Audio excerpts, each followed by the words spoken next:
Well, we thank God for today and for the word that's already come forth and the word that will come forth. And so um, I ain't gonna be before you long. I know that people always say that, and then they end up here for an hour. But I promise you, I'm not gonna be here before you long. But so God, we just thank you today for your word.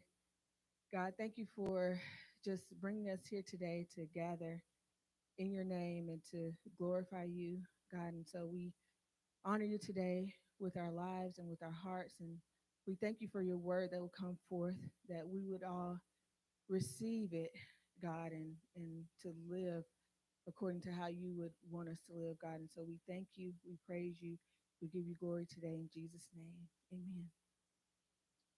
So today I'm going to talk about something uh, that I don't know, maybe some Christians feel like using words and terminology like this is kind of controversial, but hope you'll get where I'm going from with this.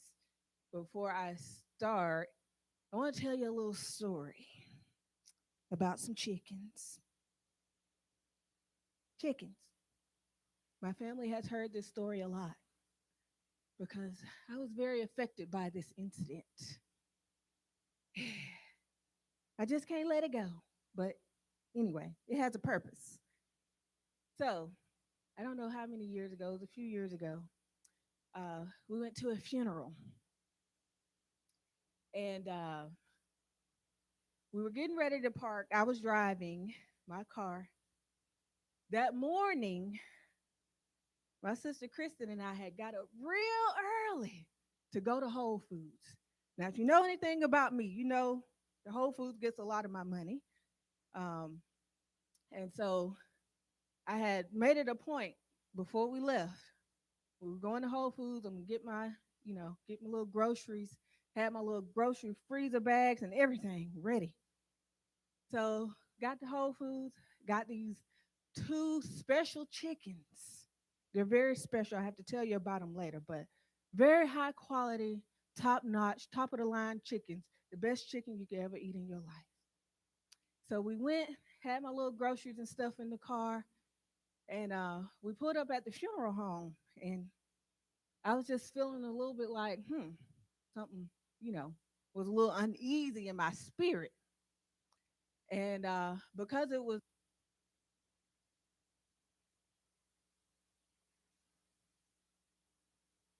oh, here we go. All right, back.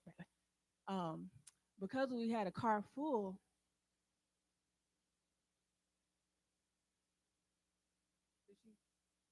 keep going.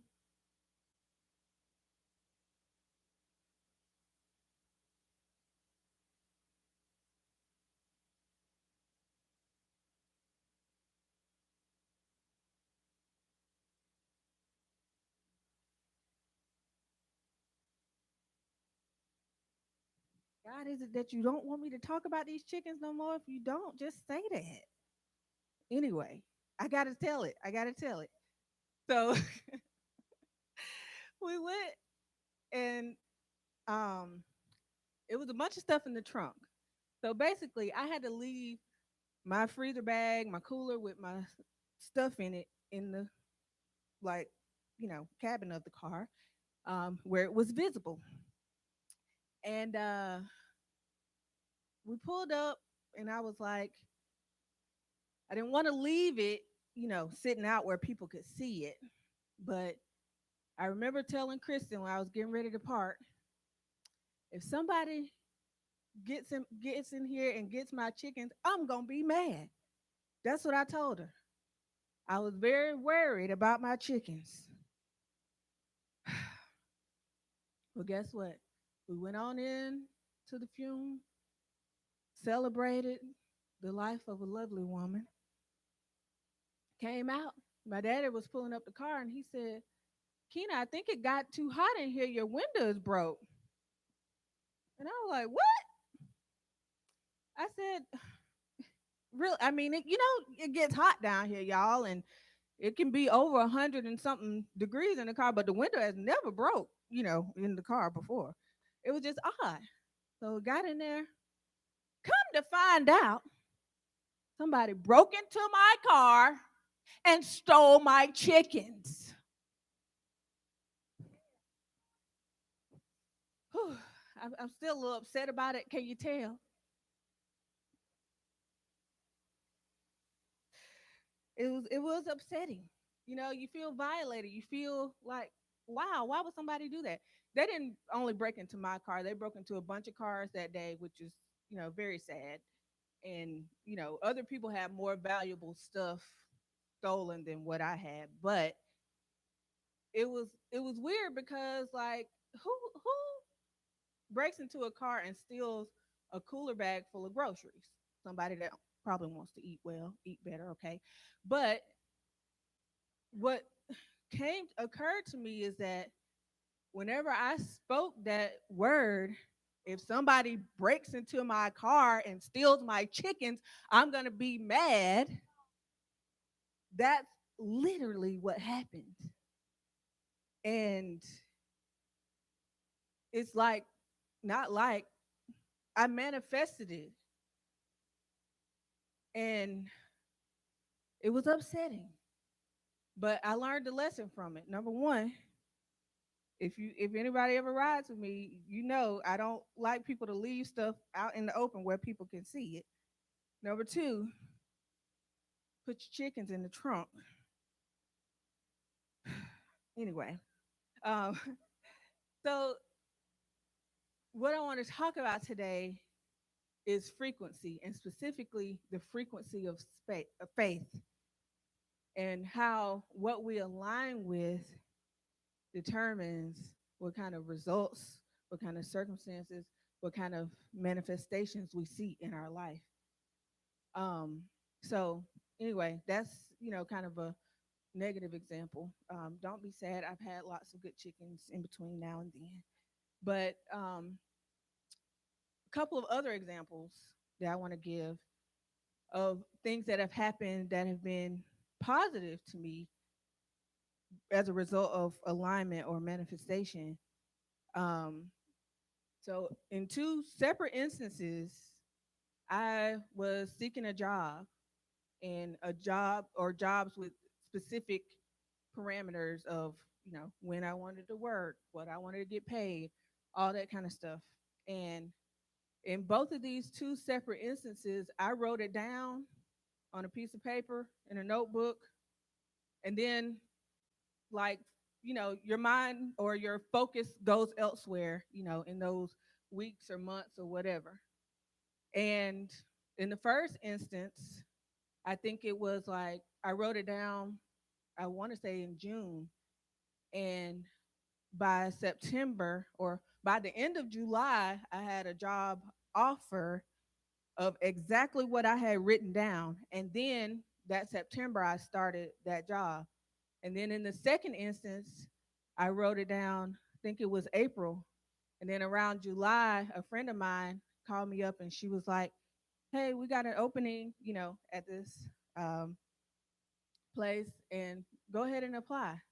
And that I applied for it. And then not too long after that, I went back and I found that notebook because, you know, I, I don't know. I had a lot of notebooks just lying around, y'all. I got a problem with that, like buying notebooks and journals.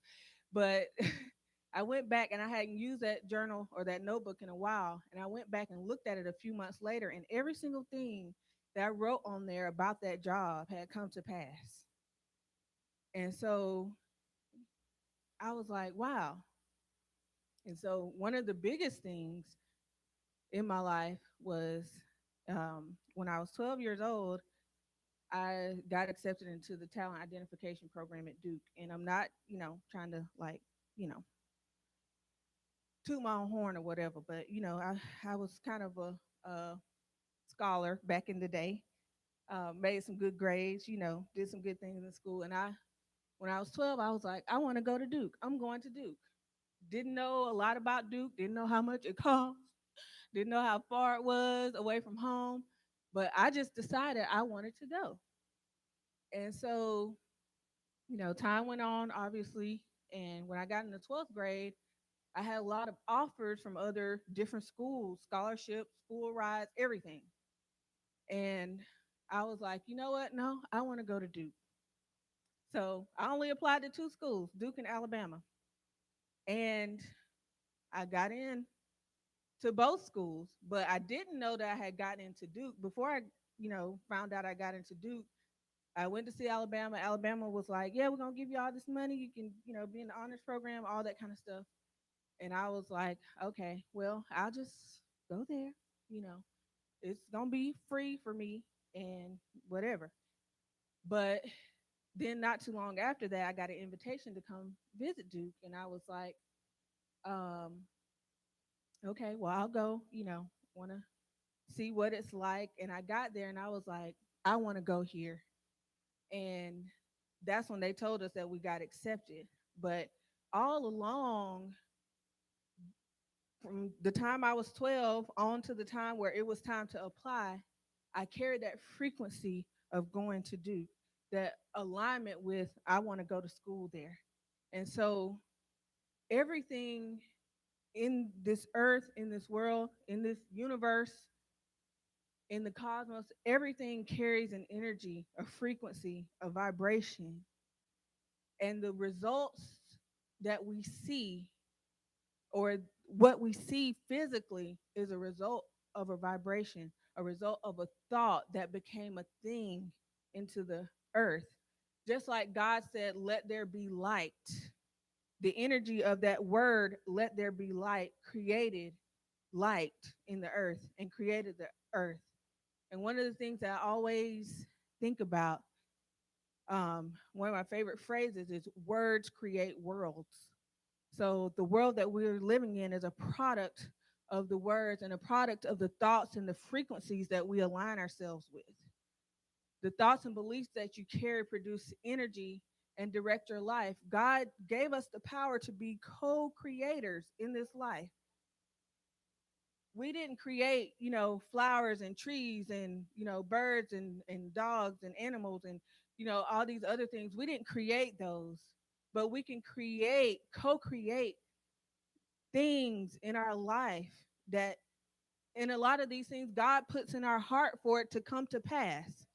And so our job as an expression and an extension of God in the earth is to co-create those things that God puts into us.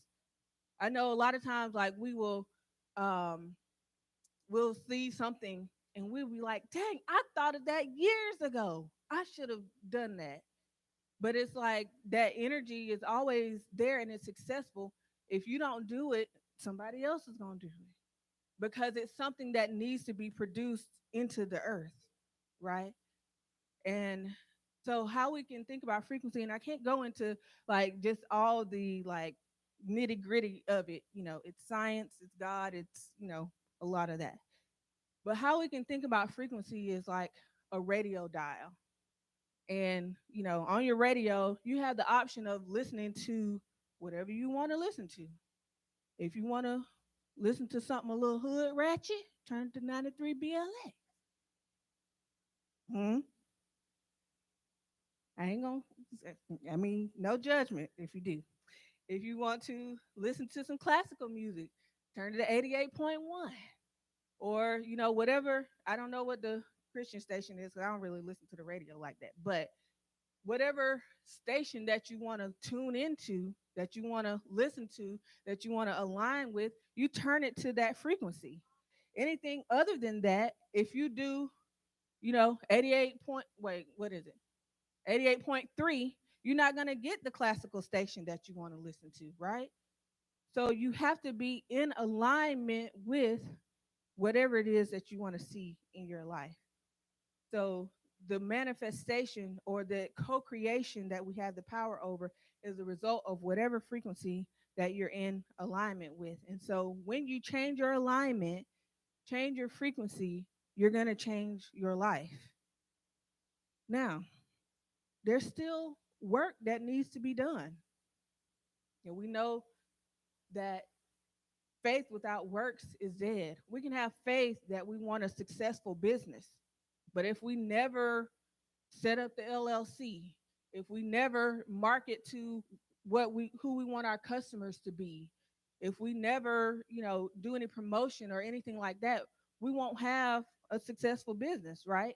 You still have to do the work that's in alignment with what you want to see. If you want a job, I mean, for some people, yes, it does, you have an opportunity. Somebody might come to you to tell you, but you still have to apply to that job. You still got to turn in some kind of paperwork or something to show that you're qualified to do that job. If you want a relationship, you have to be intentional about creating space for another person in your life, or, whatever it takes to build a successful relationship. If you want to have a family, most of us in here as adults, we know what it takes to produce a child, right? Something's got to happen. There's work that's got to be done. I think, Mary was the first and last and only immaculate conception. So there's work that still needs to be done, but that work is done in alignment with what you want to see happen in your life.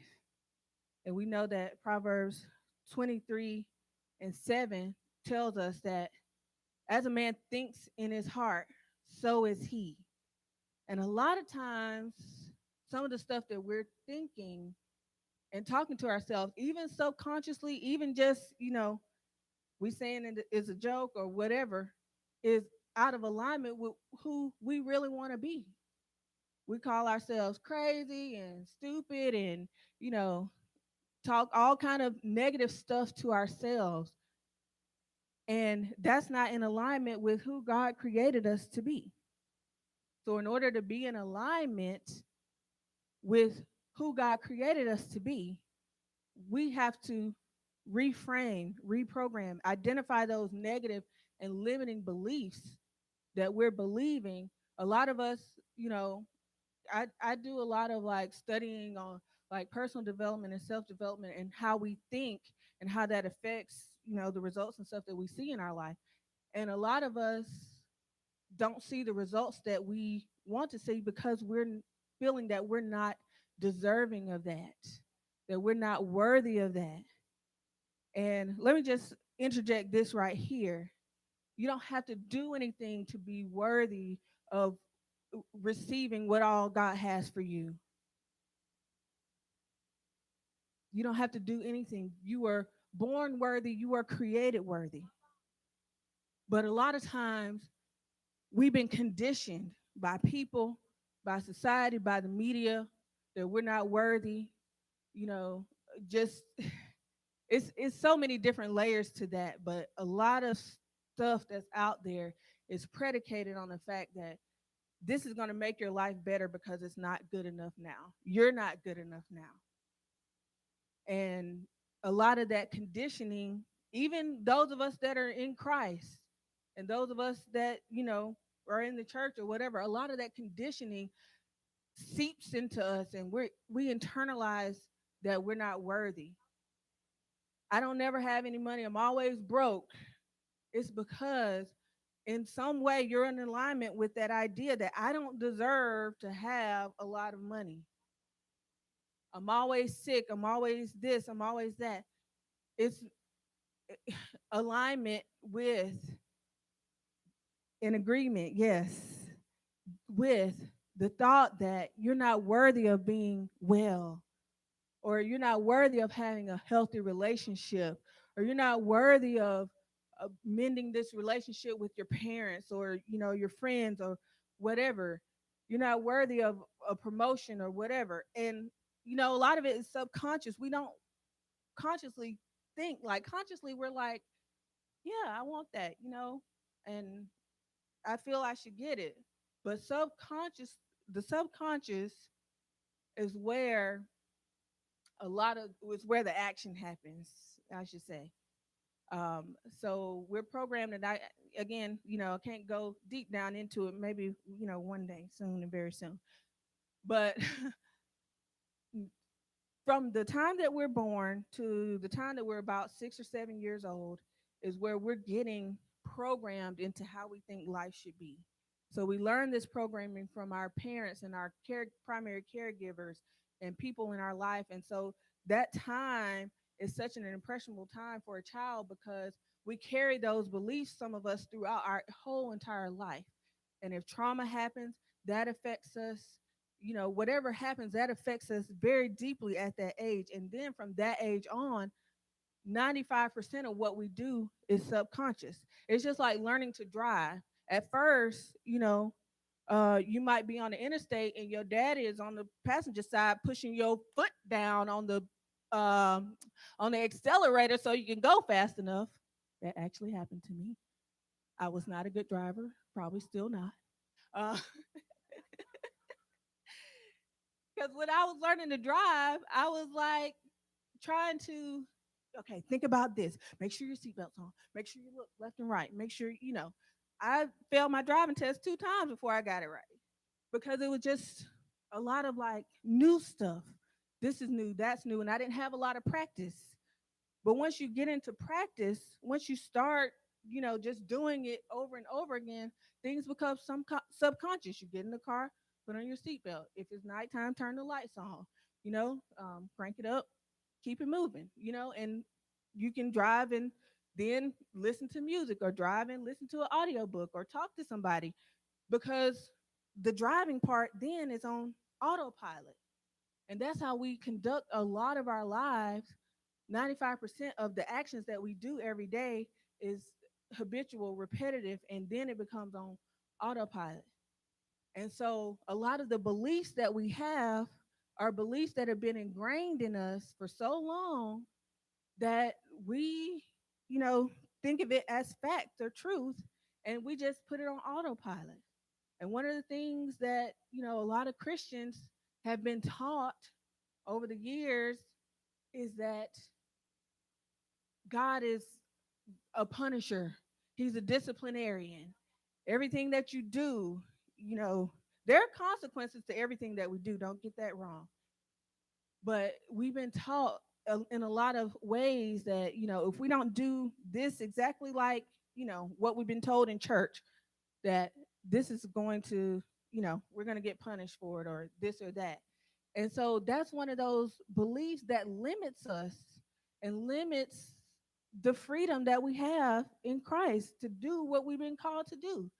Because if I don't get up here and, speak exactly just like, um, other preachers do, or whatever, you know what I mean? Or if I don't say exactly what I've been taught to say, we kind of have those beliefs that this is going to happen. So it's really imperative that we be able to identify what those negative and limiting beliefs are, because they're putting us on a frequency that we don't want to be on. Those frequencies of shame and fear and guilt, hopelessness, all those things are on a frequency that's not on the frequency of Christ. You can think of it like a spectrum. Christ is up here, the devil, Satan, down here. And there's a lot of room on this spectrum to be more aligned with Christ or more aligned with what the enemy wants you to think. So it's so important that we begin to identify what how these what the limiting beliefs are, number one, how they're affecting our life, and what do we want to see? What is a vision for our life that God has given us? And how can we align with that vision and align with Christ consciousness, and then make the effort to reprogram your thinking? Just like the scripture says, we can renew our mind daily. Renewing your mind is constant focusing on what you want to align with. If you want to align with being healthier, then you're going to make choices and focus on, okay, I'm going to focus on eating something that's better for me. If you want to, you know, I don't know, run a marathon or whatever, I don't know anybody that has just jumped up and said, I'm going to run a marathon today, and got out and run 26 miles or something like that. You got to work up to it. You got to focus on it and prepare and continually be in alignment with that goal or that vision. And so, one of the things that Sister Karen used to always say when we was on the prayer line when we were talking about, like being in alignment and frequency and vibration and all that, she would be like, tune into Heaven 97 because heaven, not a place that we go when we die, just, FYI. It is a frequency, it's an alignment, it's a spiritual realm and a dimension that we can align with now. We can align with heaven now. We can align with Christ consciousness now. We don't have to wait till we die. And everything that is in the scriptures that says we can experience in heaven, we can experience it in this earthly body, in this earthly experience. And so tune into Heaven 97 as often as possible. Not saying that you're going to be perfect with it, nobody is, but as often as possible. One of the things that just kind of a little, not weird, but just, I don't, there's no random or coincidences, but anyway, um there's this thing about repeating numbers that some people call like angel numbers or whatever.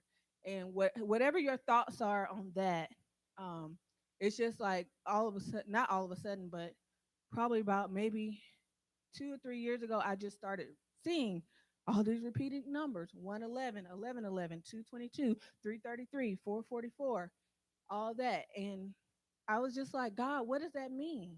You know, and some people, have their meanings for it and that sort of thing. But I just continue to see them all the time, every single day. And it's not like I'm sitting there waiting, for the clock to, strike 11:11 so I can say, I saw the repeating number. It's like I'll be sometimes I'll be working on something and look up and the clock says 11:11, or I'll be driving in my car and look at the odometer and it's saying 111 or something like that. And so what I started doing, and kind of me and Tori will do this now, and with the kids, if we see the repeating number, we say thank you. And just that moment is just that number or whatever is reminding me to be grateful and to, it sends up an energy of gratitude, because what you're thankful for and that gratitude energy brings more goodness into your life. And so I just always like remember to be thankful in those moments, you know, whatever that means. God is watching over me, I'm on the right track, or whatever the case may be, to bring that, align with that frequency of gratitude and just say thank you. So throughout the day when I'm seeing, those things, those repeating numbers, I'm saying thank you, 5 or 6 times a day. And it whatever situation or circumstance you may be in, it's bringing your mind back to that frequency of gratitude and that frequency of alignment, because gratitude is, one of those higher frequencies up here. And so to me, on the spectrum of frequency, there's really only, there's two basic things: there's love and there's fear. We can align with love, with God, who is love, and all that he is and all that he created us to be, or we can align with fear and not, manifest any of the wonderful things that he put inside of us. So just remember to always, at any moment, whatever opportunity that you have, to align your frequency, align, tune into the gratitude. I know it's hard sometimes when you're feeling low, you don't feel like, you know, everything's going right or whatever, but just saying thank you is a start. And just, you know, taking your mind off of focusing on everything that's going wrong and focusing on what's going right. What's something good that happened to me today? And the more you do that and get into that practice of gratitude and get on that frequency of faith, the more that goodness is going to be revealed in your life. It's already there for you. But a lot of times we just don't see it because we're clouded by fear and we're clouded by, all these other things that are going on. But if we tune our frequency into gratitude, into faith, into love, and to joy, then the more we're going to see that manifest in our life. And the more we're going to align with God and who He created us to be and with the mind of Christ, and the more we're going to see changes happening in ourselves, in our lives, in our world. And that is so, so important. And I'm through with what I got to say right now, but I just want to encourage every one of us. I know we got some people that are listening via broadcast or whatever and outside. But for we're doing a training tonight, this evening, um, from a friend of mine who it was a truly a divine intervention for me when I was teaching. And y'all know how stressed I was at that job. And he came into my life, met him at a workshop, and he was talking about how he's in the has been in the education system for all of these years, and how he wanted to help teachers um, come into have a more energetic classroom or a higher vibrational classroom is what he called it, in that like you're keeping your energy high and keeping yourself positive, and so you're able to pour into the children, and so or your students. And so at that time, like I needed that help and that support as a teacher. But come to find out that, he's gone to seminary school, and he was training obviously to be a preacher. And we, obviously kept in touch as like a mentorship type thing over the years. And he last year told me that, he had an encounter with God and he wanted to just tell people about God and um, help people come into that authentic relationship with God and come into their purpose in God. And so he agreed to, he's been talking with Jennifer and Pastor Bradley and Pastor Jennifer, rather, my bad. My bad. Put some respect on your name. Uh, he's been talking with our pastoral team, and he's doing this workshop tonight called PAVE, and he'll tell you what all that is. But everybody, everybody, and that's from kids, you adults, get your kids on this. Um, it's gonna be on Zoom, so you don't have to, worry about coming back out tonight. And we'll get you the link for it. And the link's already been sent out and posted on the church group. But this training is to really what I've been talking about today, alignment. A lot of this stuff, Brian reminds me every time we talk and have our mentorship sessions about alignment and what am I in alignment with and all that. So I really encourage everybody, if you can, to attend these trainings tonight, Monday, and Tuesday evening. Um, it's really life changing work and life changing information that will help you be in alignment with who God created you to be. God created each of us so unique, and we each have our unique gifts and callings. And some of us have been sitting down on that because we're afraid that, what if it don't work out? What if I, step out to do this and it's not received or whatever? All that fear is there and keeping you and holding you back. And so the purpose of the training is to help us just throw off that fear. And even if you still have a little bit of fear, still do it anyway. Like Nike said, just do it because you put your faith into action when you start to do something. So I'm just encouraging everybody, if you can, to tune into this training tonight, tomorrow, and Tuesday, because he's gonna dig deeper into alignment, how we can be in full alignment with God and also do the things that God placed in us to do in our life. And it's not too late. It don't matter how old you are or what you've been through in your life, what circumstances you're going through right now. None of that matters. None of that matters because just like I think about like God's mercies are new every day. Every day we have a new chance, a new opportunity to shift the direction that our life is going. And so that's one of the purposes of that training. But I just kind of want us to remember that we have whatever we're going through, whatever we're doing, whatever is happening in our lives, we have the power to shift that to align with the vision that God has given us for our life. I know a lot of us have a vision of things that we want to do, um, you know, desires that God has placed in our hearts to make an impact in the world. And so that's one of those things is like learning what am I in alignment with now? And do I want to change that? And then how do I change that? So that's part of, what he's going to talk about tonight. So said all that to say, just round it out.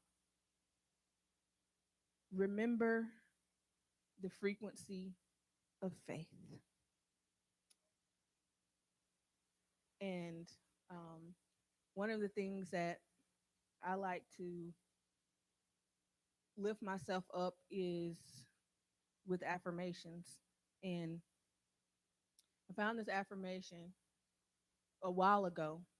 And every time I kind of go through something difficult or challenging, because make no mistake, challenging stuff is still going to happen. Just, it's like, it's not that you get saved, come into the kingdom, and, everything's all good from here. Yeah, let's go on to heaven. Challenging stuff still is going to happen. Still got learning, growing, and healing to do. But one of the affirmations that I found that helps keep my focus on what really is important is that I am divinely supported always and in all ways. So, in everything that you do and everything that you're going through, you're divinely supported. Whether it's a lesson that you have to learn that's shaping you and growing you, or whether it's something that you've manifested that you wanted, that's gratitude. You're always divinely supported in every single way, every single day. So remember that. And as always, don't leave your chickens in the car. God bless.